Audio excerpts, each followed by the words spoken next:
नमस्कार मित्रों, आशा करता हूँ मेरे द्वारा सुनाई जा रही कहानी आप लोगों को पसंद आ रही होगी।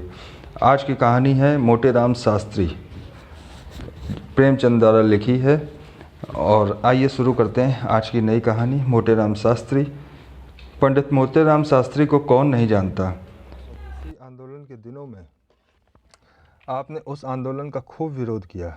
स्वराज आंदोलन के दिनों में भी अपने अधिकारियों से राजभक्ति की सनद हासिल की थी, मगर जब इतनी उछल कूद कर भी उनकी तकदीर की मीठी नींद न टूटी और अध्यापन कार्य से पिंड न छूटा, तो अंत में आपने एक नई तरकीब सोची। घर में जाकर धर्मपत्नी से बोले, इन बूढ़े तोतों को रटाते रटाते मेरी खोपड़ी पच्ची हुई जाती है। इतने दिनों विद्यादान देने का क्या फल मिला, जो और आगे कुछ मिलने का आशा करूं। धर्मपत्नी ने चिंतित होकर कहा, भोजन का भी तो कोई सहारा चाहिए। मोटे राम, तुम्हें जब देखो पेट की ही फिक्र पड़ी रहती है। कोई ऐसा बिरला ही दिन जाता होगा कि निमंत्रण ना मिलते हों और चाहे कोई निंदा करे, पर मैं परसों परोसा लिए बिना नहीं आता।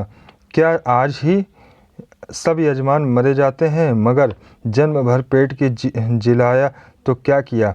संसार का कुछ सुख भी तो भोगना चाहिए। मैंने वैद्य बनने का निश्चय किया। स्त्री ने आश्चर्य से कहा, वैद्य कैसे बनोगे, कुछ वैद्य की पढ़ी हुई है। मोटे राम, वैद्य की पढ़ने से कुछ नहीं होता। संसार में विद्या का इतना महत्व नहीं जितना बुद्धि का है। दो चार सीधे साधे लटके हैं बस, और कुछ नहीं। आज ही अपने नाम के आगे भिस्गाचार बढ़ा लूँगा। कौन पूछने जाता है कि तुम भिस्गाचार हो या नहीं। किसी को क्या गरज पड़ी है जो मेरी परीक्षा लेता फिरे। एक मोटा सा साइन बोर्ड बनवा लूँगा, उस पर ये शब्द लिखे होंगे, वहाँ स्त्री पुरुष के गुप्त रोगों की चिकित्सा विशेष रूप से की जाती है। दो चार पैसों की हड़बहड़ा आंवला कूट छान रख लूँगा। बस इस काम के लिए इतना सामान पर्याप्त है। हाँ, समाचार पत्रों में विज्ञापन जरूर दूंगा और नोटिस बंटवाऊंगा। इसमें लंका, मद्रास, रंगून, कराची आदि दूरस्थ स्थानों के सज्जनों की चिट्ठियां दर्ज की जाएंगी। ये मेरे चिकित्सा कौशल के साक्षी होंगे। जनता को क्या पड़ी है कि वह इस बात का पता लगाती फिरे कि इन स्थानों में इन नामों के मनुष्य रहते भी हैं या नहीं। फिर देखो वैधक की कैसे चलती है स्त्री, लेकिन बिना जाने बूझे दवा दोगे तो फ़ायदा क्या करेगी। मोटे राम, फ़ायदा ना करेगी मेरी बला से। वैद्य का काम दवा देना है, वह मृत्यु को परास्त करने का ठेका नहीं लेता। और फिर जितने आदमी बीमार पड़ते हैं सभी तो नहीं मर जाते। मेरा तो ये कहना है कि जिन्हें कोई औषधि नहीं दी जाती वे विकार शांत हो जाने पर आप ही अच्छे हो जाते हैं। वैद्यों को बिना मांगे यश मिलता है। 5 रोगियों में एक भी अच्छा हो गया तो उसका यश मुझे अवश्य ही मिलेगा। शेष 4 तो मर गए, वे मेरी निंदा करने थोड़े ही आवेंगे। मैंने बहुत विचार करके देख लिया, इससे अच्छा कोई काम नहीं। लेख लिखना मुझे आता ही है, कवित्व बना ही लेता हूँ। पत्रों में आयुर्वेद महत्व पर 2-4 लेख लिख दूँगा, उनमें जहाँ तहाँ 2-4 कवित्व भी जोड़ दूँगा और लिखूँगा भी जरा झटपटी भाषा में। फिर देखो कितने उल्लू फंसते हैं। यह न समझो कि मैं इतने दिनों केवल तोते ही रटाता रहा हूँ। मैं नगर के सफल वैद्यों की चालों का अवलोकन करता रहा हूँ और इतने दिनों के बाद मुझे उनकी सफलता के मूल मंत्र का ज्ञान हुआ। ईश्वर ने चाहा तो एक दिन तुम सिर से पांव तक सोने से लदी होगी। स्त्री ने अपने मनोल्लास को दबाते हुए कहा, मैं इस उम्र में भला क्या गहने पहनूंगी ना, अब वह अभिलाषा ही है। पर यह तो बताओ कि तुम्हें दवाएं बनानी भी तो नहीं आती, कैसे बनाओगे। रस कैसे बनेंगे, दवाओं को पहचानने भी तो नहीं हो, दवाओं को पहचानते भी तो नहीं हो। मोटे राम प्रिय, तुम वास्तव में बड़े मूर्ख हो। अरे वैद्यों के लिए इन बातों में से एक की भी आवश्यकता नहीं। वैद्य की चुटकी की राख ही रस है, भस्म है, रसायन है। बस आवश्यकता है कुछ ठाट बाट की। एक बड़ा सा कमरा चाहिए, उसमें एक दरी हो, तख्तों पर 10-5 शीशियाँ बोतलें हों, इसके सिवा और कोई चीज़ दरकार नहीं। और सब कुछ बुद्धि आप कर लेती है। मेरे साहित्य मिश्रित लेखों का बड़ा प्रभाव पड़ेगा, तुम देख लेना। अलंकारों का मुझे इतना ज्ञान है कि ये तो तुम जानती ही हो। आज इस भूमंडल पर मुझे ऐसा कोई नहीं दिखता जो अलंकारों के विषय में मुझसे पेश आ सके। आखिर इतने दिनों घास तो नहीं खोदी। 10-5 आदमी तो कवित चर्चा के नाते ही मेरे यहाँ आया जाया करेंगे। बस वहीं मेरे दलाल होंगे, उन्हीं की मार्फत रोगी आवेंगे। मैं आयुर्वेद ज्ञान के बल पर नहीं, नासिका ज्ञान के बल पर धड़ल्ले से बैठक करूँगा। तुम देखती तो जाओ। स्त्री ने अविश्वास के भाव से कहा, मुझे तो डर लगता है कहीं ये विद्यार्थी भी तुम्हारे हाथ से न चले जाएं। न इधर के रहो न उधर के रहो। तुम्हारे भाग्य में तो लड़के पढ़ाना लिखा है और चारों ओर ठोकर खाकर फिर तुम्हें वही टोटे रटाने पड़ेंगे। मोटे राम, तुम्हें मेरी योग्यता पर विश्वास क्यों नहीं? स्त्री, इसलिए कि वहाँ भी धूर्तता करोगे। मैं तुम्हारी धूर्तता से चिढ़ती हूँ। तुम तो कुछ नहीं हो और नहीं हो सकते। वह क्यों बनना चाहते हो? तुम लीडर ना बन सके, सिर पटक कर रह गए।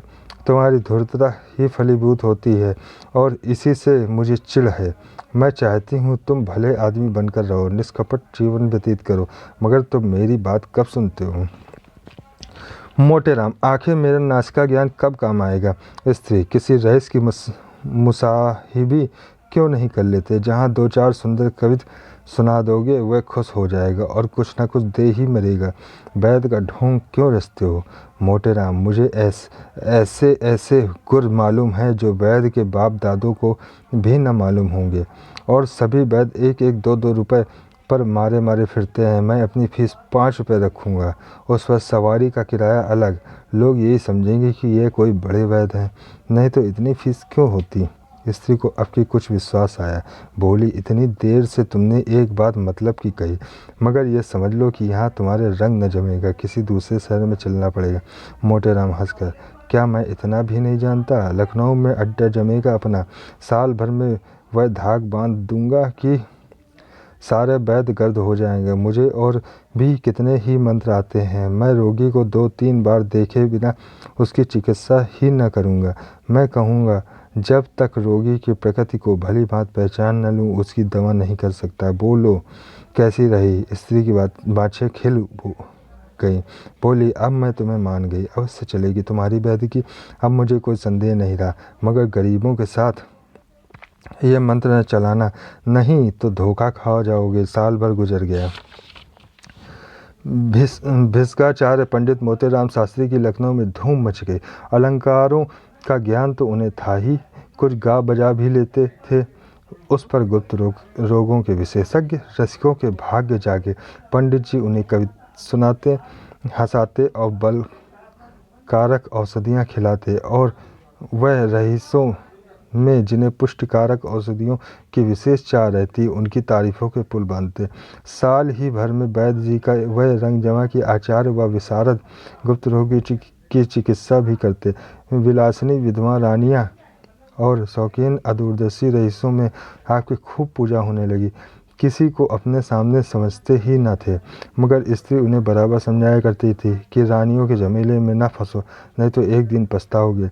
मगर भावी तो होकर ही रहती है, कोई लाख समझाए बुझाए। पंडित जी के उपासकों में बेहड़हल की रानी भी थी। राजा साहब का स्वर्गवास हो चुका था। रानी साहिबा न जाने किस जीर्ण रोग से ग्रस्त थी। पंडित जी उनके यहाँ दिन में 5 बार जाते। रानी साहिबा उन्हें एक क्षण के लिए भी अपने पास से हटने न देना चाहती थी। पंडित जी के पहुँचने में देर हो जाती तो वे बेचैन हो जाती। एक मोटर नित्य उनके द्वार पर खड़ी रहती। अब पंडित जी ने खूब केचुल बदली थी। तंजेब की अचकन पहनते, बनारसी साफा बांधते, पंप जूता डालते।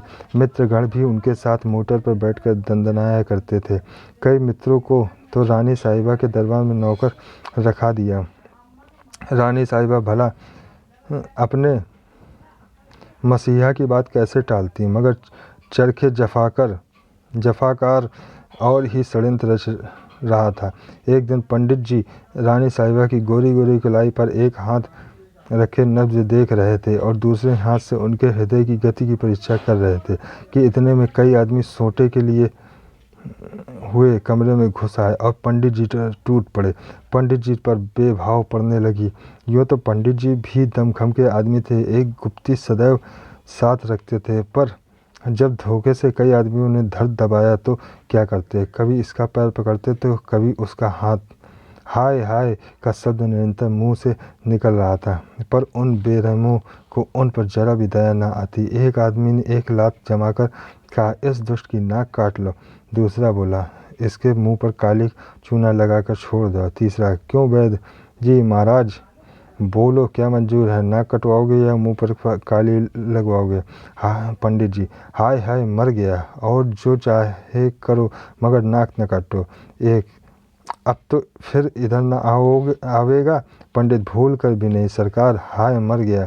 दूसरा, आज ही लखनऊ में से रफू चक्कर हो जाओ, नहीं तो बुरा होगा। पंडित, सरकार मैं आज ही चला जाऊंगा, जनेऊ की शपथ खाकर कहता हूँ, आप मेरी यहाँ सूरत भी नहीं देखेंगे।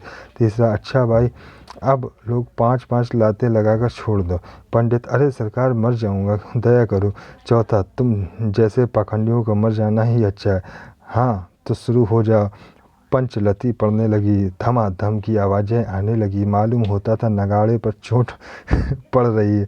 हर धमाके के बाद एक बार हाय की आवाज़ निकल आती थी, मानो उसकी प्रतिध्वनि हो रही है। पंचलती पूजा समाप्त हो जाने पर लोगों ने मोटे राम जी को घसीट कर बाहर निकाला और मोटर पर बैठाकर घर भेज दिया। चलते चलते चेतावनी दे दी कि प्रातःकाल से पहले भाग खड़े होना, नहीं तो और भी ही इलाज किया जाएगा।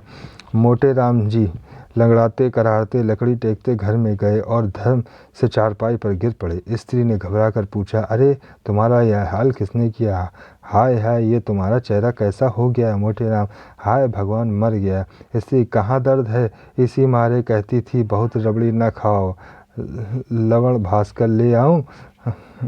मोटे राम, हाय दुष्टों ने मार डाला, उसी चांडालनी के कारण मेरी दुर्गति हुई, मारते मारते सबों ने भुरकुस निकाल दिया। स्त्री, तो ये कहो कि पिट कर आए हो? हाँ पिटे तो हो, अच्छा हुआ हो तुम लातों के ही देवता। कहती थी कि रानी के यहाँ मत आया जाया करो, मगर तुम कब सुनते थे? मोटे राम, हाय हाय राण, मुझे भी इसी दम कोसने की सूझी। मेरा तो बुरा हाल है और तू कोस रही है। किसी से कह दे ठेला वेला लावे, रातों रात लखनऊ से भाग जाना है, नहीं तो सवेरे प्राण न बचेंगे। स्त्री, नहीं अभी तुम्हारा पेट नहीं भरा, अभी कुछ दिन और यहाँ की हवा खा लो। कैसे मज़े से लड़के पढ़ाते थे। हाँ नहीं तो वैद्य बनने की सूझी, बहुत अच्छा हुआ, अब उम्र भर न भूलोगे। रानी कहाँ थी कि तुम पिटते रहे और तो उसने तुम्हारी रक्षा न की? पंडित, हाय हाय वह चुड़ैल तो भाग गई, उसी के कारण क्या जानता था कि यह हाल होगा, नहीं तो उसकी चिकित्सा ही क्यों करता। स्त्री, हो तुम तकदीर के खोटे, कैसी वैद्य की चल गई थी, मगर तुम्हारी करतूतें ने सत्यानाश मार दिया, आखिर फिर वही पढ़ौनी करनी पड़ी। हो तकदीर के खोटे। प्रातःकाल मोटेराम शास्त्री के द्वारा ठेला खड़ा था, उस पर असवाब लद रहा था, मित्रों में एक भी नज़र न आता था। पंडित जी बड़े कराह रहे थे और स्त्री सामान लदवा रही थी। आशा करता हूँ आप सभी को ये कहानी पसंद आई होगी। जय हिंद, जय भारत।